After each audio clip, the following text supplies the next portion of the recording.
Packet biryani নিচ্ছেন আপনি? 24টা দাদার এখন প্লেটের মধ্যে দিচ্ছে, দেখা যাক কতটা পয়েন্ট দিতে যায়। तो चलिए शुरू करते हैं। ভাই ক প্যাকেট বিরিয়ানি নিচ্ছেন আপনি? 24টা বিরিয়ানি কেমন হয়েছে আমাদের বিরিয়ানিটা? চলো দেখা যায় দাদারা বিরিয়ানি তো অনেকদিন ধরে বানাচ্ছে। চলো দেখা যায় দাদারা কেমন বিরিয়ানি বানায় বা কেমন কোয়ালিটি মানে কোয়ান্টিটি দেখা যাচ্ছে। হ্যাঁ চলো, দাদার এখন প্লেটের মধ্যে দিচ্ছে, দেখা যাক কতটা পয়েন্ট দিতে যায়।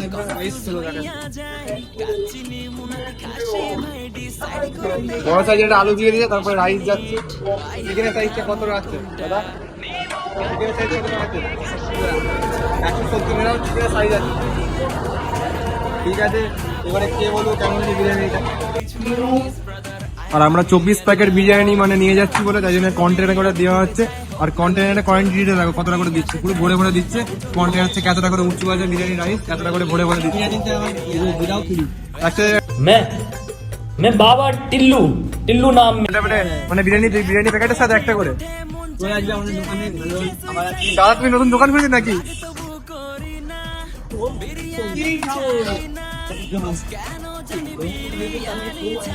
কিছু বুঝি না, কারণ বিরিয়ানি অন্যরকম ভালোবাসা। বিরিয়ানি মানে আমার কাছে নেশা। চাই না তো কিছু আমি বিরিয়ানি হলে আর। Yes brother, I M A biryani লাভার। দিন বেলা মন শুধু বিরিয়ানি খেতে চায়। হোক না তেল চর্বি তাতে কি আসে যায়। জমে যায় যদি হয় সাথে বোরহানি। চোখ মেললেই শুধু দেখি বিরিয়ানি, চোখেতে ভাসে বিরিয়ানি।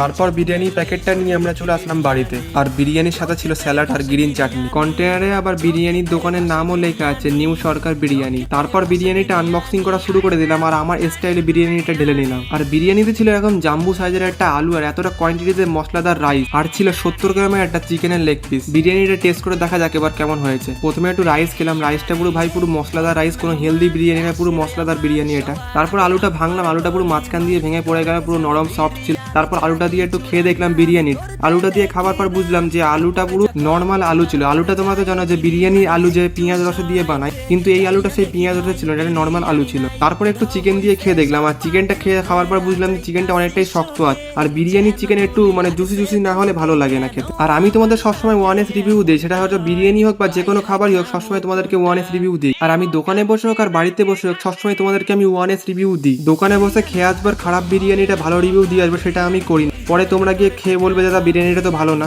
দোকানে বসে হোক আর বাড়িতে বসে হোক বিরিয়ানিটা খাই আমি। খাবার পর আমার কাছে যেমন লাগে সেই 1S রিভিউটাই তোমাদেরকে শেয়ার করি। বিরিয়ানিটা 120 টাকা প্রাইস হিসেবে 10-এর মধ্যে আমি 6 দেবো। ভিডিওটা ভালো লাগলে লাইক সাবস্ক্রাইব করে দেবে। Tata, bye bye.